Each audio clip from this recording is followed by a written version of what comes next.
Today, I'm going to show you what I mean by go-to-market intelligence. Right now, I'm talking about systems that make your data sell itself. This is an example. There are only three parts of this system that we're using today. This FDA device dataset, a Snowflake MCP server, and Claude code. I use this FDA dataset, which has a daily update for recalls, so device recalls across the country. Claude code to first identify who should care about this information, why they care about it, and build a prompt framework around why it matters to them.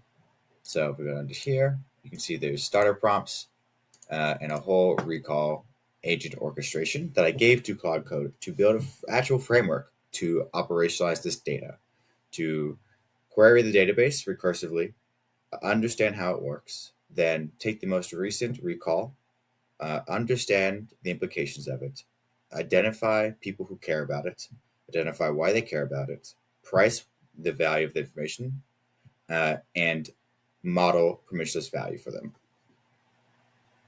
As you can see here, this AI system identified competing medical device companies, law firms who are going to want to help represent a client, or patients who might have suffered damages. Other firms, basically the entire ecosystem around these devices, and identify, find the recall, identify who cares about it, and then model out the importance of this. So, large part, this is inspired by two sources: my friend Jordan's permissionless value prop and Jack Butcher's permissionless value framing. They talk about similar ideas in different spaces. Jordan's obviously much more tactical and specific and related to this, but the way I think about this is actually not just identifying the permissionless value prop. This system end to end built. It took a raw piece of data, contextualized it, built a framework on how to identify what's valuable, identified what's valuable, and went all the way through to the very end of actually identifying the end targets and messaging for them. So that's what I mean by like operationalizing your data. So I obviously owe a ton of credit to those two. I just want to shout that out. And the other thing I want to point out is because you can develop the system to actually identify these opportunities, you can also take different data sets. So each one's always going to be different, and this is like less of a production grade system and more of an intermediate conceptual demonstration. But you can go do federal spending. You could do state and local spending. Like anywhere you can get high value, high context data, you can figure out how to operationalize that into insight, which then becomes permissionless value in a go-to-market context. Okay, so this is part of my larger go-to-market intelligence initiative. I'm currently just establishing a connection between a Snowflake dataset that has a ton of federal government funding information. So what agencies are borrowing what, how, why. And I'm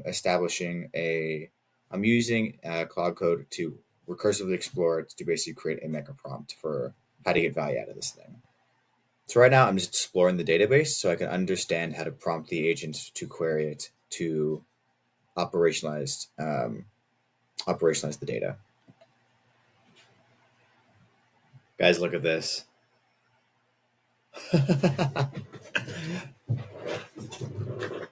This is how you turn raw data into insight, and then insight into a permissionless value. Okay, so check this shit out. I'm having recursively query this FDA safety database to pull in and define a framework for how to operationalize this into real value. To see recursive query. This is safe and works because I'm just doing read-only operations. And I gave it a generalized prompt on how to talk to this database and how to recursively query it to turn this raw data into useful insight. I'm having it assemble the recursive intelligence framework right now. So rather than starting with no context, it's extremely important, one, to basically build out a operational framework for how these agents recursively query your data set. Why, how, to what extent, what we're solving for, that's all very important. And even more important than building an actual framework is actually having an expert, someone with some domain expertise or someone with some taste or specific perspective on this is very important. So I'll be able to do a good enough job on this, but like I don't have any medical device background or FD background. So it would obviously be better if I could sit down with an expert in medical devices or a doctor or whatever, and work through that with them. But it's just querying, cascadingly right now. Things that I've found. One, it's there's some limitations of the data, which of course makes sense. It's only really providing FDA recall information and some basic data on who's using it, stuff like that. So if you break it down to an actual like framework, we're able to get all of this information, which is really good. And it's up to date. It gets updated every single day. The most recent one was from like 2 days ago, July 28th, or 3 days ago, whatever. By the way, this is a free public data set you could use. So, but it doesn't. Yeah. So this is what it doesn't have. The rest of that data chain, that value chain, but it does serve as a good grounding point. So what I'm doing now is I'm designing the rest of that architecture to go from here's the recall event to here's using this device, then here's who should care about this event. Basically, their competitors, alternatives, stuff like that. So there's like market intelligence in between that also can kind of enrich the it can be used for information about like how big is this potential market. It's basically market sizing. So we get the recall. Maybe okay, how big is this market? Who's using this? You can scope that market and then the rest of that chain. And I have a tool or another MCP server that you could use here called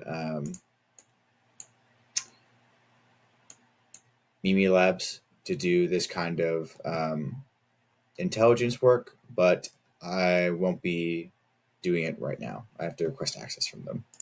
Anyways,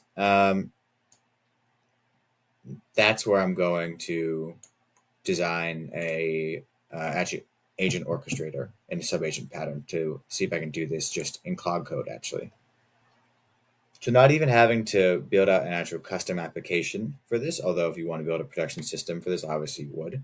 But for this example, you literally can just take one recall event and then use web search to actually go and search around just using basic search parameters to see where this thing was used. And it actually like went from a recall to real sales intelligence to, hey, this is where these things are being used. This is the person to contact. And here's who should care about this, right? Their competitor, whatever. Boston Scientific. Like, there you go. Obviously, it's not super specific. You want real context here and real email addresses, but conceptually, it's all there. Okay, so I had to create these prompts. The best way to understand how good this thing is just to run it. Pretty much it. So that's what I'm going to do. I'm going to run it against a given recall. This is the most recent one, I think, from 2 days ago. So I'm giving it the starter context in a very basic prompt, along with instructions to go get the actual orchestrator prompt. So the idea here is that it should be able to spawn sub-agents for every single step of the process, going from the recall all the way to this is actual intelligence for a specific person who would likely pay to get this information. So I'm going to shut the prompt off and we'll see how it goes.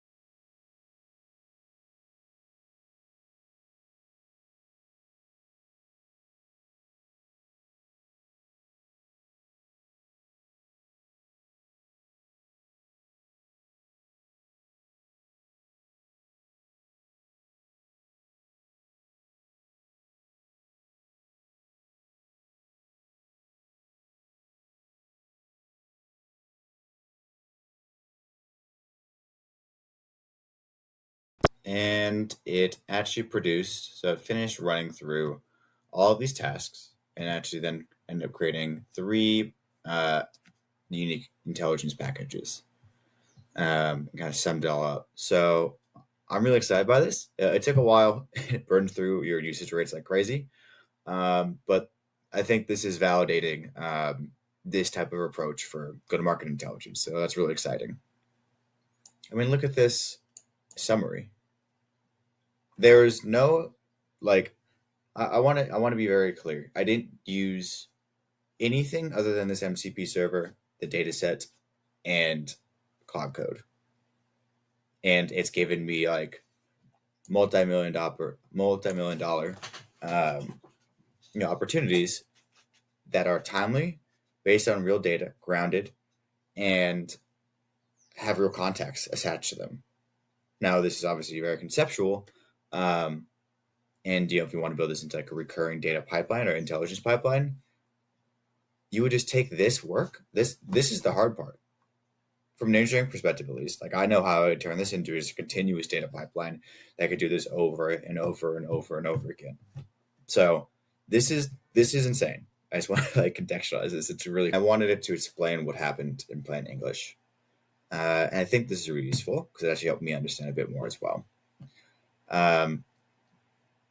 So this is that same device. The incorrect printing could basically fuck up someone's artery, right? So this system was able to go out and map this whole opportunity end to end, scout, mapper, research analyst, and then identify who would pay for this information, all autonomously, mind you. And then understand who would value this, why they would value it, and how to get it to them.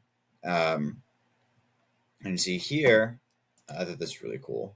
We go down to the actual lists. These are the actual states that we, worked through.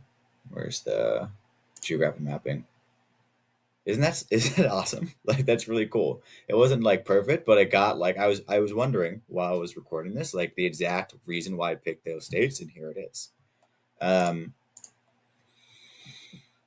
like AI is always going to give like grandiose answers about anything I found. But given the context of this domain, I don't think this is an unreasonable value estimate, right?